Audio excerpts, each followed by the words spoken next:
42 రోజుల సమ్మె సందర్భంగా రాష్ట్ర ప్రభుత్వం ఇచ్చిన హామీలను అమలు చేస్తూ జీవోలు విడుదల చేయాలని AP anganwadi workers and helpers union జిల్లా ప్రధాన కార్యదర్శి ఏరుబండి చంద్రవతి డిమాండ్ చేశారు.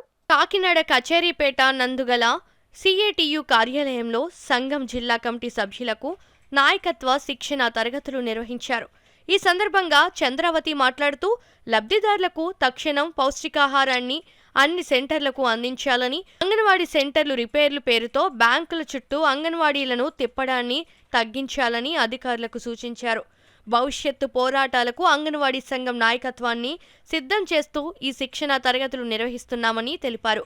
ఈ తరగతుల్లో జిల్లా కమిటీ సభ్యులు ధనలక్ష్మి, నాగమణి, వీరవేణి, దాడి బేబీ, వీరమణి, సుజాత, రత్నం, బుల్లెమ్మ, వరలక్ష్మి, ఉమామహేశ్వరరావు, లక్ష్మి, అన్నపూర్ణ, రాఘవ తదితరులు పాల్గొన్నారు. అంగన్వాడీ కేంద్రాల్లో కిట్లు గర్భిణీలకు కానీ బాలింతలకు కానీ వైఎస్ఆర్ కిట్లు కానీ బాల సంజీవని కిట్లు కానీ పూర్తి స్థాయిలో అందట్లేదు. ఏమైనా అంటే కనుక ఆన్లైన్లో అవ్వలేదు కాబట్టి రాలేదని చెప్తా ఉన్నారు. అంతేకాకుండా పూర్తి స్థాయిలో ప్రీ స్కూల్ పిల్లలకి పౌష్టికాహారం అనేది కూడా రేషన్ అనేది స్టాక్ కూడా వేయట్లేదు.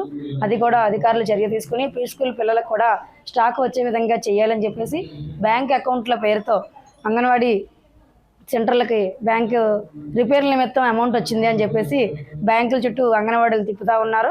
అది తక్షణమే అధికారులు చర్య తీసుకొని ఈజీగా అకౌంట్లో అయ్యే పద్ధతిని అవలంబించాలని చెప్పేసి అంగన్వాడీలకి పని ఒత్తిడికి బ్యాంకుల చుట్టూ తిరగకుండా చేయాలని చెప్పేసి కూడా మేము ఈ సందర్భంగా తెలియజేస్తూ ఉన్నాము.